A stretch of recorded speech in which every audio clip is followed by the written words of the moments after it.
अस्सलाम वालेकुम फ्रेंड्स, स्वागत है आपका इस यूट्यूब चैनल जेके स्टडी मटेरियल में। तो जेके बॉस के जितने भी 10th क्लास के स्टूडेंट्स हैं, तो इस वीडियो में मैं आपके लिए लाया हूँ इंग्लिश पर वन शॉर्ट वीडियो। तो इंग्लिश में जो भी आपको यहाँ पर रीडिंग कॉम्प्रिहेंशन 15 मार्क्स का है, ग्रामर आपका 10 मार्क्स का है, राइटिंग स्किल आपका 25 मार्क्स का है, और जो आपको यहाँ पर लिटरेचर का पोर्शन है 30 मार्क्स का। ये सब कुछ मैं आपको इस वीडियो में सिखाने वाला हूँ। इस वीडियो को एंड तक देखना। अगर आप इस वीडियो को एंड तक देखोगे, आपको समझ आ जाएगी कि आपके यहाँ पर ज्यादा मार्क्स तो आपके पेपर से ही निकल जाते हैं। जिन बच्चों ने कुछ भी प्रिपेयर नहीं किया है, वो भी इजीली अच्छे मार्क्स लेकर इंग्लिश में पास हो सकते हैं, क्योंकि आपका ज्यादातर पेपर जो है आपके पेपर से ही निकलता है। तो इस वीडियो को एंड तक देखना और अपने बाकी फ्रेंड्स तक भी शेयर कर देना। देखो यहाँ पर आपका जो पेपर होगा वो होगा 80 मार्क्स का, और यहाँ पर आपको लिखा हुआ आएगा अटेम्प्ट एनी 68 मार्क्स। क्योंकि अगर आप 68 करेक्ट अटेम्प्ट करोगे आपको 80 बन जाएंगे। तो 69 भी किए तब भी 80, 70 किए तब भी 80, तो 12 एक्स्ट्रा करने की क्या ही ज़रूरत। 68 करेक्ट हुए तो 80 बन जाएंगे। हाँ, अगर आप ज़्यादा भी करोगे कोई मसला नहीं है, टेंशन की बात नहीं है। अब जो आपको क्वेश्चन नंबर 1 होता है सेक्शन ए में, ये आपका 5 मार्क्स का होता है। पहला क्वेश्चन 5 मार्क्स का, ये किसी भी पोएम से लिया जाता है, पोएम की तरह होता है। तो यहाँ इसको समझना होता है, फिर एट द एंड इसके आंसर निकालने होते हैं। जैसा कि यहाँ पर थोड़ा बहुत आपने समझा। अब यहाँ पर क्या होगा ना, आपके पास जो भी पोएम्स हैं उन पोएम्स का थोड़ा बहुत आपको ये चीज़ पता होनी चाहिए कौन सी पोएम जो है वो किसने लिखी है और कौन सी पोएम कौन सी है, ताकि थोड़ा बहुत यहाँ पर आप थोड़ा एक्सट्रैक्ट देखकर समझ जाओ, अच्छा ये तो ये वाली पोएम है, इस पोएम का नाम ये है, अच्छा ये पोएम ये है, इसको लिखने वाला ये बंदा है। ताकि ये चीज़ें आप समझ जाने चाहिए।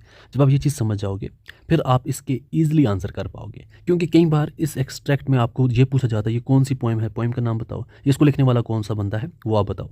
बट इसमें क्या कुछ पूछा गया वो थोड़ा हम यहाँ एक्सप्लेन करते हैं। यहाँ पर पूछा गया है identify the simile in the एबो लाइन्स। अब यहाँ पर आपको पोएटिक डिवाइस के बारे में पूछा गया है, सिमिली बताओ। अब कभी सिमिली है तो कभी मेटाफर भी हो सकता है। अब सिमिली क्या होता है, देखो इन सिंपल वर्ड अगर हम बोलें, सिमिली यहाँ पर बोला जाता है किसी एक चीज़ को दूसरी की मानद ठहराना, उसको हम सिमिली बोलते हैं। जैसा कि हम बोले उसके दांत मोती की तरह हैं, तो मोती की तरह हैं जो हो गया ना, वो इसकी सिमिली होगी।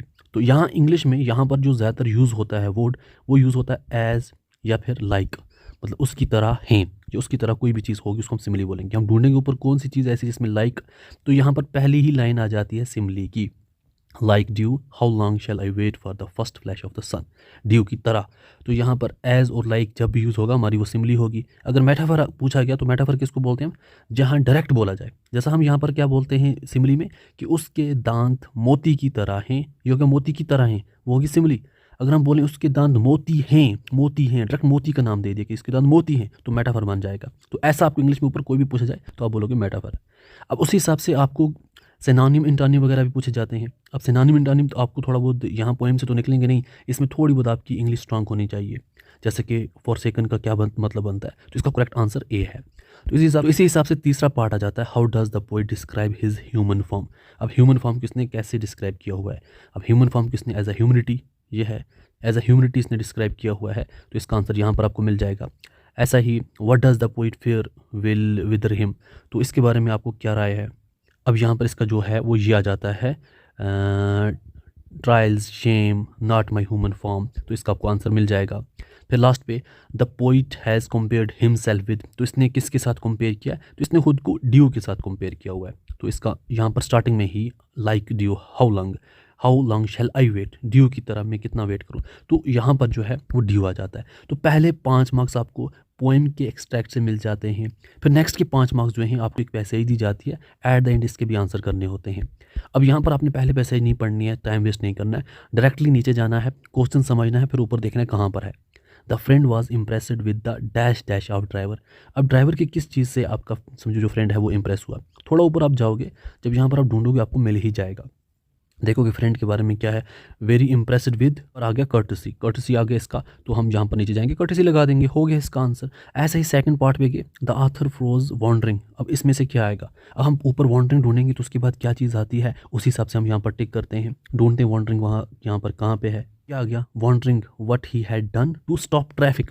टू स्टॉप ट्रैफिक कहाँ पे है, हम उसी को टिक करेंगे, ये आ गया टू स्टॉप ट्रैफिक, तो इसका भी आंसर हो गया। फिर the author was impressed by the dash dash dash, इसमें भी हम ऊपर जब जाएंगे देखेंगे इसमें इम्प्रेस हुआ, impressed by the discipline of the Canadians, तो डिसिप्लिन की वजह से, तो यहाँ पर भी हमें डिसिप्लिन मिल गया। फिर हम जाएंगे give a suitable title to the passage, इस पैसेज को हम क्या टाइटल दें। जब हम थोड़ा बहुत समझेंगे ये है किसके बारे में, तो हमें ऑटोमेटिकली इसका समझ आ जाएगा हम क्या लिख सकते हैं। जैसा ये रोड के बारे में है, डिसिप्लिन के बारे में है, डिसिप्लिन ऑन रोड्स, ये हम लिख सकते हैं। तो आपको जैसा ठीक लगे आप वही लिख सकते हो।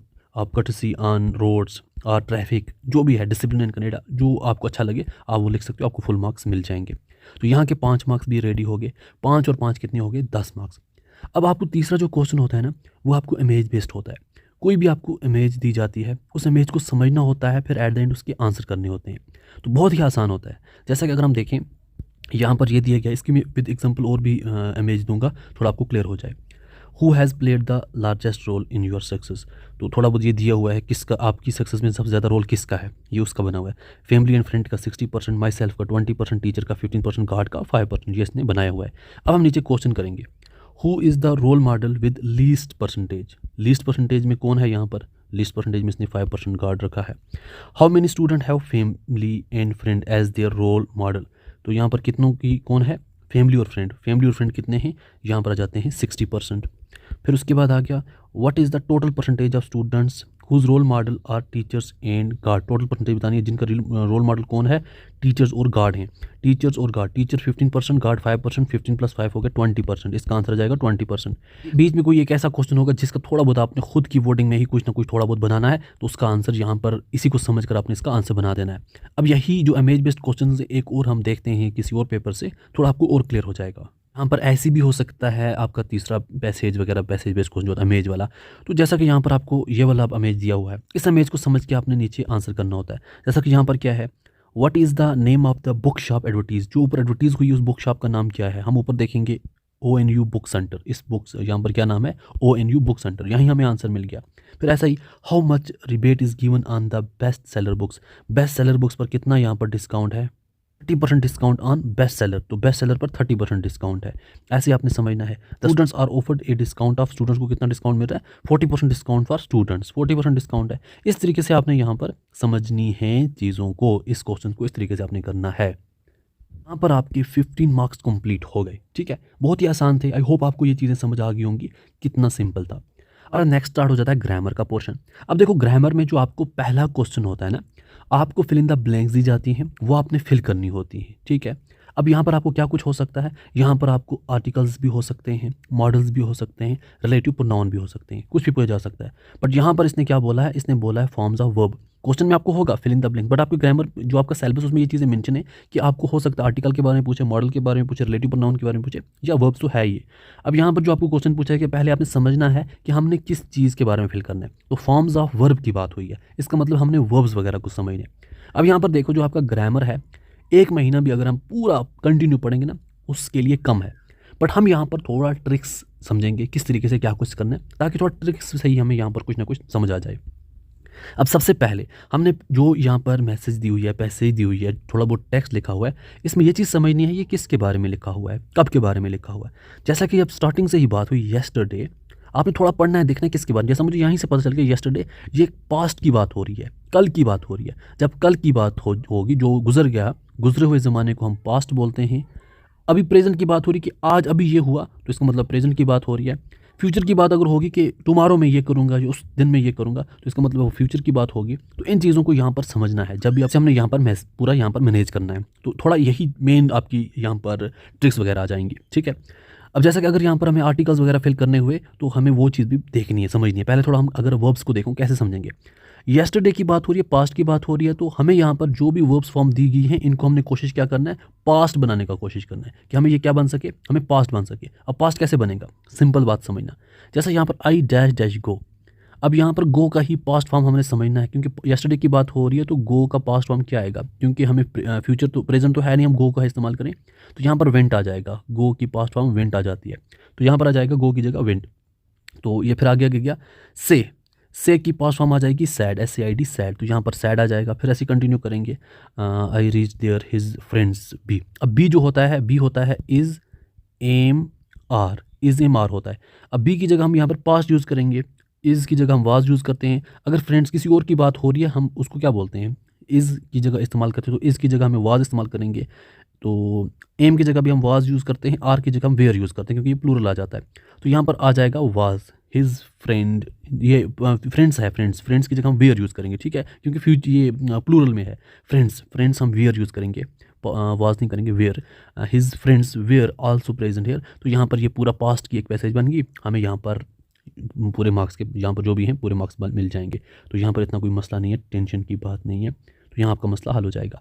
फिर नेक्स्ट क्वेश्चन आ जाता है, कोई एक पैसेज दी जाती है, अगर वो डायरेक्ट होती है उसको इनडायरेक्ट बनाना होता है, अगर इनडायरेक्ट होती है तो उसको डायरेक्ट बनाना होता है। अगर हम सिंपल वर्डिंग में समझें ये होता क्या है, देखो मैं आपको अगर सिंपल भाषा में एक चीज़ समझाऊँ, मैं बोलूँ मेरा फ्रेंड जो है, मेरा फ्रेंड मुझे बोल रहा था, मेरा फ्रेंड मुझे बोल रहा था मैं दुबई जाऊँगा। मेरा फ्रेंड क्या बोल रहा था, मैं दुबई जाऊँगा। अब मुझे बोलो मैं दुबई जाऊँगा, ये किसकी वर्डिंग है, मेरी तो है नहीं ना, मैं दुबई जाऊँगा। अब मैं आपको बोलूँ मेरा फ्रेंड बोल रहा था मैं दुबई जाऊँगा, आप बोलो कि क्या दानिश दुबई जाएगा। मैं बोल रहा हूँ बट मैं अपनी फ्रेंड की बातों को सेम टू सेम कोट कर रहा हूँ, मेरे फ्रेंड ने सेम यही बातें यूज़ की, मैं दुबई जाऊँगा, मैं दुबई जाऊँगा, ये मैंने उसकी बातों को कोट किया। मेरा फ्रेंड बोल रहा था मैं दुबई जाऊँगा, इसको हम बोलते हैं डायरेक्ट, क्या बोलते हैं, डायरेक्ट स्पीच बोलते हैं, कि मैंने उसी की यहाँ पर same to same wording use की। अगर इसको मैं इनडायरेक्ट बनाऊँ, इनडायरेक्ट कैसे बनाऊँगा, मैं बोलूँगा मेरा फ्रेंड जो है, मेरा फ्रेंड बोल रहा था वो दुबई जाएगा। क्या बोलूँगा, मेरा फ्रेंड बोल रहा था वो दुबई जाएगा। अब यहाँ पर देखो कितनी चेंजिंग आई है, फ्रेंड बोल रहा था मैं दुबई जाऊँगा, फ्रेंड बोल रहा था वो दुबई जाएगा, ये बन जाएगी इनडायरेक्ट। इनडायरेक्ट क्या हुआ, क्योंकि मैंने अब यहाँ पर अपनी वर्डिंग लाई, मैंने उसकी वर्डिंग यहाँ पर नहीं यूज़ की, बट ऊपर वाले मैंने उसी की वर्डिंग यूज़ की, जो सेम टू सेम उसके वर्ड थे वही मैंने अल्फाज यहाँ इस्तेमाल किए, मैं दुबई जाऊँगा। और यहाँ पर क्या बोला, मेरा फ्रेंड बोल रहा था वो दुबई जाएगा। तो ये ऊपर वाला हो गया डायरेक्ट स्पीच, नीचे वाला हो गया इनडायरेक्ट स्पीच। सिंपल भाषा में तो आपको समझ आ गई होगी। इन समझें अगर, तो यहाँ पर हमारे पास दो तरह के सेंटेंस हैं, इनको हमने अच्छे तरीके से मैनेज करना है। पहले हम स्टार्टिंग में पहले वाले सेंटेंस को मैनेज करेंगे, फिर दूसरे को साथ में ऐड ऑन करेंगे। अब यहाँ पर देखो, I am going to the market, I am going to the market said the boy. अब लड़के ने बोला मैं मार्केट जा रहा हूँ, I am going to the market, मैं मार्केट जा रहा हूँ। अब यहाँ पर बात एक समझो, ये यहाँ पर जो बात कोट हो रही है किसकी हो रही है, दो उसी लड़के की हो रही है, सेम टू सेम लड़के ने यही बातें बोली, I am going to the market said the boy, लड़के ने बोला मैं मार्केट जा रहा हूँ। अब यहाँ पर इसका मतलब ये क्या है, ये डायरेक्ट स्पीच है, ये क्या है, डायरेक्ट स्पीच है। अब इस डायरेक्ट को चेंज करने के लिए जो यहाँ पर हमें सिस्टम करना है वो ये करना है, हम बोलेंगे the boy said, the boy said, inverted comma जो है यहाँ पर जी कामेज जो हैं इनको हम हटा देंगे, इसकी जगह हम यूज़ करेंगे that, the boy said that. अब ये बोल I am going to the market, हम यहाँ पर क्या चेंज करेंगे, ही वाज, क्योंकि अब बात तो पास्ट की चलेगी ना, तो तब वो खुद बुझा रहा था तो इसलिए उसने ये चीज़ बोली, अब पास्ट की होगी, he was going to the market, ठीक है। The boy said that he was going to the market. तो आपको जो भी सेंटेंस दिया जाएगा थोड़ा इसी तरीके से उसको मैनेज करना है। I am going to the market said the boy, आप बोलोगे the boy said that he was going to the market. अब इसको हमने इनडायरेक्ट बना दिया, अब साथ में इसको आप ऐड ऑन कर दोगे, साथ में ये आप ऐसे भी लिख सकते हो, he added that he needed to buy, past बन जाएगा पूरा, he needed to buy some fruits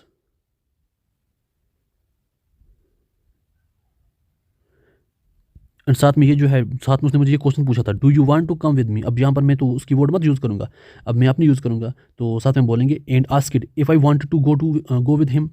तो इस तरीके से आपका जो है डायरेक्ट से इनडायरेक्ट बन जाएगा, ऐसा डायरेक्ट से इनडायरेक्ट बन जाएगा। और इनडायरेक्ट से अगर डायरेक्ट बनाना पड़े तो आपको जैसा यहाँ पर दिया गया है, the boy said that he was going to the market, अब इसको चेंज करोगे, I am going to the market, inverted comma में इसको रखा, सेड द बॉय, इस तरीके से बना दिया। थोड़ा अभी ट्रिक्स यहाँ पर टिप्स इस्तेमाल करने हैं, क्योंकि हम डिटेल में तो पढ़ नहीं रहे हैं, डिटेल में पढ़ेंगे तो बहुत ही ज़्यादा टाइम लग जाएगा। फिर नेक्स्ट क्वेश्चन हमारा होगा, इसमें हमें एक पैराग्राफ दिया जाता है जिसमें हमने tenses, punctuations, articles, pronouns, spelling, इन सब चीज़ों को अच्छे तरीके से देखना होता है, जो जो एरर हैं उनको समझना होता है। जैसा कि पहला एरर हमारा यहाँ पे स्पॉट होगा, दूसरा यहाँ पे होगा, तीसरा यहाँ पे होगा, फोर्थ यहाँ पे होगा, ठीक है। तो इन चीज़ों को अब हमने यहाँ पर समझना है किस तरीके से किसका क्या निकालना है। अब जब हम यहाँ पर देखेंगे क्या लिखा है, पोर किस्सा गुतामी now go dash dash from house to house, go house to house. अब यहाँ पर जो यहाँ पर गो है ना, गो से हमें यहाँ पर चेंज हो जाएगा गोज, क्योंकि प्रेजेंट टेंस में सिंगुलर होगा, क्योंकि पोर किस्सा गुतामी तो एक लड़की है, एक ही है, सिंगुलर थी, तो सिंगुलर के साथ हम यहाँ पर प्लूरल बना देते हैं, ईएस लगा देते हैं, तो ये गोज बन जाएगा, पोर किस्सा गुतामी नाउ गोज। अगर यहाँ प्लूरल होता तो फिर यहाँ पे ईएस ना लगता, तो सिंगुलर था, ईएस लगा दिया, हो गया गोज। फिर ऐसे हम पूरा यहाँ पर पढ़ेंगे, here is a muster she take it but when she asked did an son, an son, son के साथ एन लगता है क्या, या सन के साथ एन नहीं लगता, तो इसका मतलब है यहाँ आर्टिकल मिस्टेक है, एन नहीं लगेगा, डिड आ सन, ए लगेगा सिर्फ, ठीक है, एन नहीं लगेगा क्योंकि यहाँ पर एन नहीं लगता, a son, did a son or daughter, ठीक है। ए फादर और mother die in your family, in your family. अब यहाँ पर अगर देखोगे चीज़ एक फैमिली की स्पेलिंग गलत है, FAMLY, तो इसको हमने करेक्ट स्पेलिंग करेक्ट करना है, FAMILY फैमिली, ठीक है, FAMILY फैमिली। तो स्पेलिंग का भी ध्यान रखना, हो गया फैमिली, तीसरा भी गलत सही हो गया। दे आंसर्ड हर अलास। तो अब यहाँ पर इंट्रोडक्शन लगेगा, ठीक है, हमें यहाँ पर जैसे पंक्चुएशंस में जब क्वेश्चन मार्क होगा तो हम क्वेश्चन मार्क लगाएंगे, इंट्रोडक्शन की जरूरत हो, वो ये थोड़ा बहुत सैड की बात होती है ना, तो यहाँ पर हम लगाते हैं ये वाला इंट्रोडक्शन, ठीक है, ये आ जाता है हमें यहाँ पर। तो फिर द लिविंग, बाकी होगा क्लियर। तो इस तरीके से आपने इस पैसेज को भी इस्तेमाल करना है, देखना समझना, तो यहाँ पर भी आपका क्लियर हो जाएगा। राइटिंग स्किल की बात करें, सबसे पहला 4 मार्क्स का क्वेश्चन दिया जाता है डायलॉग राइटिंग का। डायलॉग राइटिंग में क्या होता है ना, हमें बीच में थोड़ी बहुत बातें दी जाती हैं, थोड़ी बहुत दी जाती हैं, हमने उनको कंटिन्यू करना होता है, या बीच में थोड़ा बहुत दिया तो उसको हमने फिल करना होता है। दोनों तरह का मैं आपको डायलॉग राइटिंग अभी सिखाता हूँ अच्छे तरीके से, तो इसको अच्छे तरीके से समझने की कोशिश करना। अब जैसा कि यहाँ पर आपके लिए बहुत ही ज़्यादा सिंपल है, सिंपल क्यों है बात को समझना। यहाँ पर बात हो रही है इकबाल की। इकबाल बोल रहा है, hello Samina, nice to see you, how are you. और सामिना ने क्या बोला, I am fine thank you, has your school got a library. अब यहाँ पर बात समझने के बाद एंड कहाँ पे हुई उसी को हमने कंटिन्यू करना है। तो जब इसने ये चीज़ बोली has your school got a library, इसके बाद लाइब्रेरी के बारे में पूछ रहा है, तो अब यहाँ पर इकबाल को इस तरीके से आंसर, इकबाल ने ऐसे आंसर देना है जिसमें वो चीज़ बताए और साथ में कोई क्वेश्चन करे, ताकि आगे जो हमारी बात है वो कंटिन्यू चल सके। ये क्या बोलेगा, यस, यस जब लिखा ना, ये बोल सकता है we have very big library, या फिर we have a well maintained library. तो जब ये लिखेगा एंड साथ में ये भी चीज़ मेंटेन करेगा, it has a huge collection of books on all subjects. फिर उसके बाद जो सामिना है वो आगे बात करेगी, wow that sound greats, do students visit it regularly. फिर बात करेगा यस व्हाई नॉट। तो ये बातें कंटिन्यू चलानी है, ठीक है, तो ये बातें कंटिन्यू चलानी है। 4 मार्क्स का है, अगर आप अपनी 4 लाइन्स भी ऐड करोगे तो आपको 4 मार्क्स मिल जाएंगे। दूसरी तरह का डायलॉग राइटिंग इस तरीके से भी हो सकता है, जो सब चीज़ें दी हुई हैं हमने इसको अच्छे तरीके से पूरा फिल करना होता है। जैसा कि कस्टमर गया दुकान पे, I want some mustard oil. अब शॉपकीपर क्या बोलेगा, शॉपकीपर उसको सिंपली पूछेगा ना कितना चाहिए, तो आपने क्या लिखना है, how much do you need, क्योंकि हमने ये भी नीचे देखना कि आंसर इसका क्या आ रहा है। ये कस्टमर बोल रहा है आई नीड 2 लीटर, इसका मतलब है पूछ रहा है how much do you need. जब उसने ये चीज़ पूछा तो उसने क्या लिखा, कस्टमर ने लिखा आई नीड 2 लीटर्स। शॉपकीपर बोल रहा है I am sorry dash dash in the stock, I am sorry, तो इसका मतलब है there is not enough, there is not enough, इसका मतलब ये बोल रहा है आई एम सॉरी, इसका मतलब है इसके पास 2 लीटर नहीं, इसलिए ये चीज़ बोल रहा है there is not enough in the stock. Customer क्या बोल रहा है, then give me a little less, थोड़ा मुझे कम दे दो। शॉपकीपर बोल रहा है dash dash left in the container, इसका मतलब है वो ये चीज़ बोल रहा है 2 तो पूछा था, इसका मतलब 2 से कम है, या तो 1.5 लीटर या तो 1 लीटर बोल रहा है ये, तो there is only 1 litre left in the container, तो 1 लीटर लिखो या 1.5 litre. Customer give me as much as you have and, अब ये बोल रहा है जितना है मुझे उतना दे दो, एंड का आंसर आ रहा है जस्ट 500, का मतलब प्राइस पूछ रहा है, तो यहाँ पर साथ में क्या बोलेगा customer, and how much will it cost, तो इसका खर्चा कितना आएगा, तो इसने बोला जस्ट 500। तो ये भी खुद से बनाने हैं क्योंकि कुछ भी पूछा जा सकता है, तो ऐसे आपको मिल जाएंगे 4 मार्क्स। पर आपको जो नेक्स्ट क्वेश्चन पूछा जाता है वो कुछ इस तरीके से क्वेश्चन होता है, आपने उसका नोटिस बनाना होता है। जैसा कि you are Shariq, your new tennis kit has been stolen from your locker, आपके लॉकर से किसी ने आपकी टेनिस किट जो है वो उड़ा दिया है, तो आपने एक नोटिस लिखना है जिसमें ये डिटेल्स जो हैं वो फिल करनी है। जैसा कि क्या कुछ किट के बारे में बताना है, उसकी डिस्क्रिप्शन, कॉन्टैक्ट नेम बताना है, क्लास बताना है, सेक्शन बताना है, और स्यूटेबल रिवार्ड, जिस अगर मिल गया कोई ढूंढ के दे दिया तो उसको हम रिवार्ड भी देंगे, 50 वर्ड्स तक होना चाहिए। Put the notice in a box. तो अब हमने देखना है कि नोटिस बनाना किस तरीके से है, इसका नोटिस कैसे बनेगा और बाकी नोटिस कैसे बनेंगे, ताकि आपको कोई भी नोटिस बेस्ड क्वेश्चन है आप इजीली उसको कर पाओ। जैसा कि सेम नोटिस मैंने यहाँ पर लिखा, ये समझो आपका क्वेश्चन था। अब इस क्वेश्चन को आंसर हमने कैसा बनाया, सबसे ऊपर हमने नोटिस लिखा, नोटिस में हमने क्या लिखा, जो चीज़ हमें यहाँ पर है मेन वो है लॉस्ट टेनिस किट जो है वो गुम हो गई है, ये ऊपर लिखा। फिर उसके बाद यहाँ पर हमने थोड़ा बहुत जैसा बोला था डिस्क्रिप्शन लिखो, इन न्यू टेनिस किट कंटेनिंग, उसमें क्या कुछ था, हो गया मेरे लॉकर से 18 नवंबर को गुम हो गया, जिसको मिलेगा हम उसको एक रिवार्ड देंगे, तो प्लीज़ हमें यहाँ पर रिटर्न कर दो। हमने यहाँ पर लिख लिया हमारा नाम ये है, क्लास ये है, सेक्शन ये है, तो आप हमें यहाँ पर कॉन्टैक्ट करके दे सकते हो। तो फिर इसको अच्छे तरीके से पहले लिखा फिर उसके बाद बॉक्स में डाला, ऐसा ना हो कि पहले बॉक्स बना दो फिर पूरा आपको यहाँ पर आए ना कम्प्लीटली, तो इसलिए पहले लिखो फिर अच्छे तरीके से उसका बॉक्स बनाओ, तो ये आपका नोटिस रेडी हो गया। तो जिस तरीके से भी आपको नोटिस पूछा जाएगा उसी हिसाब से फिर आप चीज़ें लिखो, ऊपर से उठाकर नीचे, फिर उसका एक बॉक्स बना दो, यहाँ से आपको 3 मार्क्स मिल जाएंगे। फिर नेक्स्ट जो आपका क्वेश्चन होता है 2 मार्क्स का, वो आपको मैसेज होती है, मैसेज लिखनी होती है आपने, तो जैसा कि आप अपनी क्लास के मॉनिटर हो, तो आपने एक इंपॉर्टेंट मीटिंग अटेंड करनी है बाकी मॉनिटर्स के साथ, टीचर्स के साथ स्कूल के बाद। तो आपने मैसेज लिखनी है अपने पेरेंट्स को और उनको ये चीज़ बोलना है कि मुझे थोड़ा आने में लेट हो जाएगा। 50 वर्ड्स इनफ है, 50 वर्ड्स तक होना चाहिए, उससे कम होगा चलेगा, उससे ज़्यादा नहीं होना चाहिए। 2 मार्क्स की मैसेज है। जैसा कि यहाँ पर सेम क्वेश्चन मैंने लिखा, अब यहाँ पर क्या है, सबसे पहले देखो इसकी थोड़े बहुत और भी फॉर्मेट हो सकते हैं, कोई मसला नहीं है, टेंशन मत लो। सबसे पहले ऊपर मैसेज लिखा, मैसेज होती है, डेट लिखा, टाइम लिखा, डियर पेरेंट्स जिसको भी आप लिख रहे हो वही लिखा, फिर नीचे वही लिखो जो यहाँ पर आपको ज़रूरत है। तो यही चीज़ आ जाती है, I want to inform you that I will be late in reaching home today as a class monitor I have to attend ये मीटिंग इतने इतने बजे, तो आई विल रीच होम इतने बजे। तो यहाँ पर योर चाइल्ड अपना नाम, तो कोशिश करना अपना नाम यहाँ पर ना लिखने की। जो भी यहाँ पर स्टूडेंट्स हो अपना नाम यहाँ पर नोट डाउन नहीं करना होता है कहीं भी। जो चीज़ें आपको दी जाती हैं आपने वही लिखना होता है। जहाँ आपका नाम नहीं दिया गया है आपने XYZ ABC लिखो, हो गया। बाकी चीज़ें आप यहाँ पर अपनी डिस्क्लोज नहीं कर सकते। ये होगी आपकी मैसेज राइटिंग, यहाँ से आपको मिल जाएंगे 2 मार्क्स। यहाँ पर आ जाता है आपका लेटर राइटिंग जो आपको 5 मार्क्स की होती है। लेटर राइटिंग आपकी 2 तरह की होती है, एक होती है फॉर्मल और दूसरी होती है इनफॉर्मल। फॉर्मल होती है जो आप किसी भी ऑफिशियल्स को सेंड कर रहे हो, आप यहाँ पर एडिटर, न्यूज़पेपर के एडिटर को सेंड कर रहे हो, जो भी आपके ऑफिशियल्स आ जाते हैं उनको कर रहे हो, उसको हम बोलते हैं फॉर्मल लेटर। इनफॉर्मल होती है जो आप अपने फैमिली फ्रेंड उनको सेंड कर रहे हो, तो उसको इनफॉर्मल बोलते हैं। दोनों का फॉर्मेट अलग अलग होता है, हम दोनों सीखते हैं, फिर आपको वैसे एग्जाम में एक फॉर्मल और एक इनफॉर्मल होती है, जो आपको ईजी लगे वही सीख के रखो, फिर एग्जाम में वही लिख लेना। जैसे अगर हम देखें सबसे पहले फॉर्मल लेटर, तो ये आपको पेपर में पिछले साल पूछी गई थी। आप यहाँ पर क्या बोला जा रहा है, you are Anuradha living at Vijaypur enclave, write a letter to the editor about a bad piece of road needing repair. तो यहाँ पर आपका नाम इधर से दिया गया कि आप अनुराधा हो, आप विजयपुर इनक्लेव में रहते हो, आपने किसी भी न्यूज़पेपर के एडिटर को लिखना है अपनी रोड के बारे में जो यहाँ पर रिपेयर की ज़रूरत है। अब यहाँ पर देखो, जब आप फॉर्मल लेटर लिखोगे किसी भी ऑफिसर को, किसी भी न्यूज़ एडिटर को, तो सबसे पहले यहाँ पर आपने अपना नेम एड्रेस लिखना होता है। अपना मीन जो यहाँ पर दिया गया, यहाँ पर बोला आप कौन हो, आप अनुराधा हो, आपने लिखा अनुराधा, आप रह कहाँ रहे हो, विजयपुर इनक्लेव में। ऐसे ही थोड़ा आपने खुद से पिन कोड लिखा, यहाँ गलत भी हो गया कोई मसला नहीं है, इसमें टेंशन नहीं लेना।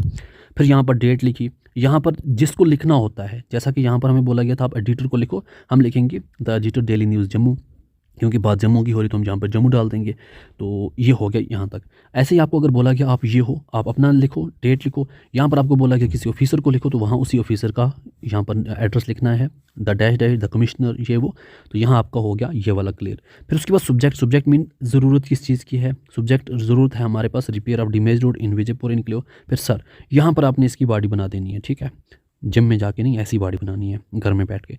तो इसमें आपने बेसिक चीज़ें लिखनी है खुद ही, थोड़ा बहुत अगर शॉर्ट भी लिखोगे 2 लाइनें 3 लाइनें वो भी आपके लिए इनफ है। इसमें आपने वही बेसिक चीज़ें बतानी है कि मैं विजयनगर से हूँ, तो वहाँ पर मुझे यहाँ पर ये प्रॉब्लम है, ये चीज़ें, बड़े बड़े खड्डे हैं, ये वो है। तो ये चीज़ें लिखा, यू आर सिंसियरली अनुराधा, चाहे आप यू आर सिंसियरली यहाँ लिखो चाहे यहाँ लिखो, इसमें कोई प्रॉब्लम की बात नहीं है, तो इसकी टेंशन नहीं लेना। तो आपकी ये फॉर्मल लेटर होगी कंप्लीट। आपको इनफॉर्मल भी आती है। इनफॉर्मल मीन जो आपने अपने दोस्तों को, रिश्तेदारों को सेंड करनी होती है। उसमें आपको कैसे क्वेश्चन पूछ जाता है, you are Anisha, write a letter to your best friend telling her about the new place, school and classmates. तो थोड़ा सा आपको क्वेश्चन पूछा गया, आपके थोड़ा लंबा क्वेश्चन भी हो सकता है, आपके बाप की ट्रांसफ़र हो चुकी है कहीं और पे, आप कहीं और पे हो, अपने दोस्त को जो थोड़ा बता रहे हो मेरी नई जगह ऐसी है, मेरा नया स्कूल ऐसा है, मेरे नए क्लासमेट ऐसे, तो उसके बारे में। अब यहाँ पर ये इनफॉर्मल लेटर है, अपने दोस्त अपने रिश्तेदारों को जब सेंड करोगे तो यहाँ पर आपने अपना एड्रेस लिखना है, अनीशा ये एड्रेस थोड़ा बहुत लिखा। फिर उसके बाद जिसको भेज रहे हो, आप रिया को भेज रहे हो, आपकी जो फ्रेंड है वो रिया है, डियर रिया। फिर यहाँ पर आपने वो चीज़ें लिखना स्टार्ट कर दी। पहले स्टार्टिंग में लिखा, देखो इनफॉर्मल में आप ये चीज़ें लिखते हो, आई होप आप ठीक होंगे, फैमिली घर में सब ठीक ठाक होंगे, जैसा मेरे बाकी चीज़ें लिखना स्टार्ट कर दोगे। बट फॉर्मल में आप ये चीज़ें नहीं लिखते। फॉर्मल में आप किसी ऑफिसर को, किसी न्यूज़ रिपोर्टर को लिख रहे हो, उसको ये नहीं लिखोगे कि आई होप आप ठीक होगे, आपके घर में सब ठीक होंगे, ऐसी चीज़ें वहाँ पर नहीं लिखते। अब आप अपने रिश्तेदारों को, दोस्तों को इनफॉर्मल लेटर जब लिखते हो, इसमें ये चीज़ें आपने मेंशन करनी है। फिर उसके बाद बाकी चीज़ लिखनी है, जैसा कि मेरे बाप की ट्रांसफ़र हो चुकी है, अब नया हमारा एरिया ऐसा है, ये है वो है। फिर यू आर विद लव, यहाँ पे नाम लिखा, आपकी लेटर होगी कंप्लीट। आपका नेक्स्ट क्वेश्चन होता है ना, वो या तो आपको स्पीच होती है, या आपको पैराग्राफ होता है, या आपको आर्टिकल होता है, ठीक है। 2 दिए जाते हैं, आपने 1 लिखना होता है। तो बात को समझना होता है कैसे करना है, क्योंकि ये 5 मार्क्स का होता है। अब यहाँ पर बनाना तो खुद से ही होता है, क्योंकि कुछ भी पूछ सकते हैं यहाँ पर। अब बात ये समझनी है ये चीज़ है क्या। अगर ये स्पीच है, जैसा आपने देखो, हाँ, on the occasion of children day, ये चीज़ें हुई हैं चाइल्ड लेबर के बारे में। अब हमारा टॉपिक आ जाता है चाइल्ड लेबर के बारे में बताना है, child labour the worst form of child exploitation, ये हो गया। बट है क्या स्पीच। जब भी हमें यहाँ पर बोला जाएगा ये स्पीच है, तो स्पीच को हम कैसे इस्तेमाल करते हैं? आपने मॉर्निंग असेंबली दी होगी, वहाँ पर जब आप स्पीच देते हो तो तब कैसे इस्तेमाल करते हो? जैसा कि good morning, respected principal, teachers and my dear friends. फिर उसके बाद टुडे माय टॉपिक इज़, जैसा कि वो चाइल्ड लेबर के बारे में था वही। फिर यहाँ पर चाइल्ड लेबर के बारे में लिखना स्टार्ट कर देना है, बट स्टार्टिंग ऐसे करनी है क्योंकि स्पीच है, तो स्पीच में स्टार्टिंग आपने ऐसे करनी है। फिर आपने 80 वर्ड्स तक उसको पूरा लिखना है, तो आपको यहाँ पर 5 मार्क्स मिल जाएंगे। बट अगर स्पीच के बदले आर्टिकल आ जाए, तो आर्टिकल आपको कैसे करना है? आर्टिकल में सिंपली जो टॉपिक दिया गया है वो टॉपिक लिखा बाई ABCDF लिखा, क्योंकि जो आपका आर्टिकल होता है वो उसको कोई लिखने वाला होता है बाई है। फिर उसके बाद उसी आर्टिकल के बारे में डायरेक्टली लिखना स्टार्ट कर देना होता है। अगर पैराग्राफ है तो पैराग्राफ को भी सिंपली जो दिया गया है सिंपली उसी को ओपन करना है, स्टार्ट करना लिखना। पहला आपका क्या था? स्पीच था। स्पीच चिल्ड्रन डे था, उसको अब यहाँ पर आपने चिल्ड्रन डे में ये सब चीज़ें, चिल्ड्रन डे की वो डे वाले दिन आपने चाइल्ड लेबर के बारे में बता रहे हो, तो ये सभी पॉइंट उसमें मेंशन करना।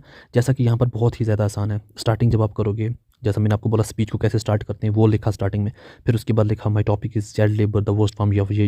फिर उसके बाद इसके बारे में लिखना स्टार्ट कर दिया। यही पॉइंट इन्हीं को ओपन किया, आपको आराम से 80 वर्ड्स तक बन जाएंगे। इन्हीं को एक्सप्लेन किया तो आपकी यहाँ पर स्पीच हो जाएगी। ऐसे अगर आपको पैराग्राफ दिया गया या आर्टिकल दिया गया तो इनको सिंपली जैसा लिखना है। फिर जैसा कि अगर आर्टिकल दिया गया है ड्रग एडिक्शन पर, आपने लिखा topic drug addiction by dash dash dash, फिर ड्रग एडिक्शन के बारे में लिखना स्टार्ट कर दिया। पैराग्राफ दिया है ड्रग एडिक्शन का, सिंपली ऊपर लिखा ड्रग एडिक्शन, फिर ड्रग एडिक्शन के बारे में ऐसे ही लिखना स्टार्ट कर दिया। यहाँ पर बाकी चीज़ें लिखने की जरूरत नहीं है, ये चीज़ें मेंशन करनी है बीच में, बाकी क्लियर कर दिया। ये आपको 5 मार्क्स मिल जाएंगे। फिर आपको 6 मार्क्स का एक और क्वेश्चन दिया जाता है। अब इसमें क्या होता है, इसमें कम से कम 1 मार्क्स आपको टाइटल का ही मिल जाता है। आपने सबसे पहले ये चीज़ समझनी है कि किसके बारे में बात हो रही है। जिसके बारे में बात हो रही है उसका ऊपर टाइटल लिखा तो जैसे ही टाइटल लिखा हो गया लगभग 1 मार्क्स। बाकी चीज़ें आप यहाँ पर आपने खुद से ही पूरा जो चीज़ें हैं इसको कंप्लीट करना है। जो स्टोरी है ये खुद से स्टोरी बनानी है। यहाँ पर आपका क्रिएटिविटी दिखी जाती है, कैसी स्टोरी बना दो। अब इसको आपने खुद से ही लिखना है, जो भी चीज़ें दी हैं स्टार्टिंग से की, फिर इसको लिखना स्टार्ट कर दिया। तो इसको भी लगभग अगर आप 150 वर्ड्स तक भी लिखोगे तो चलेगा। यहाँ पर 200 बोर्ड नहीं अब तक अप टू, बट अगर आप 150 तक लिखोगे तब भी इनफ है, तो आपको यहाँ पर 6 मार्क्स मिल जाएंगे। यहाँ पर आपको लिटरेचर के क्वेश्चन होते हैं। जो पहला क्वेश्चन होता है लिटरेचर का वो आपको प्रोज से होता है, जिसमें आपको 5 क्वेश्चन दिए जाते हैं। 5 में से आपने 3 करने होते हैं। जैसे यहाँ पर जो आपके प्रोज के चैप्टर हैं टोटल 7 हैं। इन 7 में से कोई भी आपको 5 क्वेश्चंस पूछे जाएंगे। 5 में से अटेम्प्ट कितने करने हैं? 3। इसका मतलब है आपको 2 क्वेश्चन स्किप करने हैं। तो आप कोई भी 2 चैप्टर स्किप कर सकते हो, कोई भी 2 चैप्टर स्किप करो। बाकी 5 के अगर आपको क्वेश्चन याद नहीं होते आप समरी याद करो। समरी में आपको ऑलरेडी प्रोवाइड की भी है व्हाट्सएप चैनल पर, दोबारा मैं शेयर कर दूंगा। और रिपीटेड क्वेश्चन भी मैं आपको शेयर कर दूंगा। इनके जो भी लास्ट 5 ईयर में क्वेश्चन पूछे गए ना, जो रिपीट हुए हैं, वो भी कई बार आपको वापस पूछे जाते हैं, वो भी मैं आपको शेयर कर दूंगा। उन रिपीटेड क्वेश्चन को भी एक बार नजर लगा दो। सेकेंडली, अब अगर आप सिंपली समरी भी याद करोगे, फिर इसके बारे में जो क्वेश्चन है उन समरी के बारे में भी लिखोगे, तब भी आपको मार्क्स मिल ही जाएंगे। तो क्योंकि 3 अटेम्प्ट करने हैं 5 में से, तो 2 स्किप करो, कोई 5 को भी अच्छे तरीके से रेडी कर दो, मार्क्स बन जाएंगे। फिर आज क्वेश्चन आपको पोएम से दिया जाता है। यहाँ पर भी आपको 5 क्वेश्चन होते हैं, 5 में से 3 आपने अटेम्प्ट करने होते हैं। अब यहाँ पर आपको सिंपली किसी भी पोएम से क्वेश्चन दिया गया उसका आंसर करना है। यहाँ पर आपको पोइटिक डिवाइस भी ढूंढनी है, कौन सी सिमिली है, कौन सी मेटाफर है, कौन सी क्या कुछ है, तो ये चीज़ें आपने यहाँ पर देखनी है। जैसे यहाँ पर ये क्वेश्चन पूछा गया है, यहाँ पर आइडेंटिफाई द अमेज कौन सी यूज़ हुई है, ये चीज़ें आपने ढूंढनी है। 2nd, 3rd, 4th and 5th, जैसे 5, तो 5 में से आपने 3 ही अटेम्प्ट करने। जैसा कि ये वाली आपकी पोइट्री है, ये पोएम्स हैं, इन पोएम में से आपको 5 क्वेश्चंस पूछे जाएंगे। 5 में से आपने 3 अटेम्प्ट करने, 2 स्किप करने, तो कोई भी 2 पोएम्स आप स्किप कर दो, बाकी पोएम्स को आप अच्छे तरीके से रिवाइज करो। आपको रिपीटेड क्वेश्चन मिल जाएंगे, वो भी देख लो, समरीज भी आप देख लो, और जो भी यहाँ पर इनकी लिटरेरी डिवाइसेज हैं जैसा कि मेटाफर, सिमिली, इमेजेस, वो भी आप अच्छे तरीके से देख लो, तो यहाँ पर भी आपका मसला हल हो जाएगा। फिर नेक्स्ट क्वेश्चन आपको शॉर्ट स्टोरीज में से 3 क्वेश्चन पूछे जाते हैं। 3 में से आपने सिर्फ और सिर्फ 1 अटेम्प्ट करना होता है। ये आपकी 4 टोटल शॉर्ट स्टोरीज हैं, तो आप 2 में कोई भी स्किप करो, 2 प्रिपेयर करो। तो इनमें आप कैरेक्टर देख लो, सीन थीम प्लॉट के लिए आप इनकी समरी देख लो, तो यहाँ भी आपको मार्क्स मिल जाएंगे। लास्ट क्वेश्चन आपको प्ले से होता है। 2 क्वेश्चन पूछे जाते हैं, 2 में से आपने 1 आंसर करना होता है। यहाँ पर भी आपको सीन थीम प्लॉट वगैरह होता है, तो इसकी आप अगर समरी याद की होगी, सीन थीम प्लॉट पर जैसे समरी लिखा होगी, मार्क्स पूरे। बाकी कैरेक्टर्स इनके अच्छे से देख लो, यहाँ से भी आपको मार्क्स बन जाएंगे। ऐसा कि ये क्वेश्चन आपको शॉर्ट स्टोरी से 3 थे, 3 में से आपको यहाँ पर 1 करना है, सिर्फ 2 स्किप करने, जैसे कैरेक्टर स्केच है और बाकी थीम्स वगैरह हैं। थीम्स की जगह आप समरी भी लिखोगे, हो गया मसला हल। लास्ट क्वेश्चन आपको प्ले से है, 2 पूछ जाते हैं, 1 करना है, तो यहाँ पर भी आप ये चीज़ें देख सकते हैं कैसे क्या कुछ करना होता है। तो आई होप आपको समझ आ गया होगा, और ज़्यादातर जो क्वेश्चन हैं वो तो आपको पेपर से ही निकल जाते हैं।